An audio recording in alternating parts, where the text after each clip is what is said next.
Countdown is on. Just a few more hours now before the final site for a homeless resource center is selected in Salt Lake County. Today is the deadline for Mayor Ben McAdams to make his choice in order to receive $10 million from the legislature to help build the sites.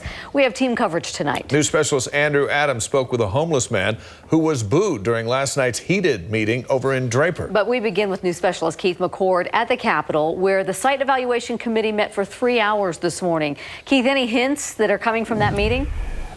Well, actually, a couple, Deanie. Of the 9 possible locations, members of the committee did say today that there are a couple that simply won't work. So we'll assume that a couple have been pulled off the table. But all 9 sites were discussed today, and the members chiming in on what concerns they had about each of them.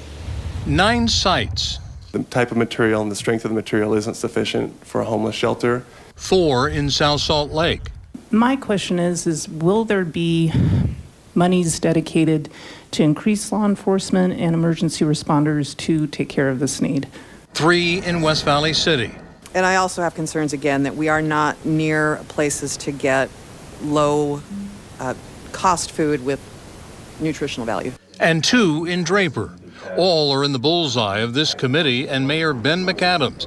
At this final meeting before the required deadline, everyone here knew that none of the sites is perfect, but the mayor says doing nothing is not an option and a decision has to be made. Every location has some negatives to it, and so what we're going to be thinking through today is looking at those negatives and trying to see what we could bring forward to maybe overcome some of the deficiencies in each site. Members of the committee said they had visited each of the sites and met with residents and business people over the weeks. Much of the feedback they heard had to do with increasing crime, proximity to schools, neighborhoods, and businesses, as well as budget concerns because of the need for more police and medical services in these areas. You know, we don't have any mayor supporting any of these sites, so we still have to go ahead and look at the objective criteria and make the decision that we believe is the right one. Last night, hundreds of citizens in Draper loudly expressed their opposition to 2 proposed sites there.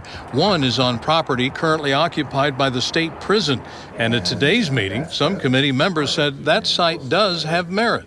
Oh, I think the prison is the most promising of all of these sites. I think it has full potential for development into all the resources we need.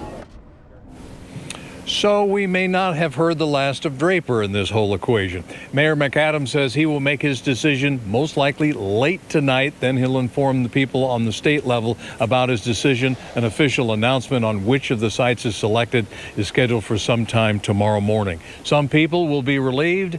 Others will still be hopping mad. This isn't over yet. Back to you guys. Keith McCord, live for us up at the Capitol. Thank you, Keith. Draper Mayor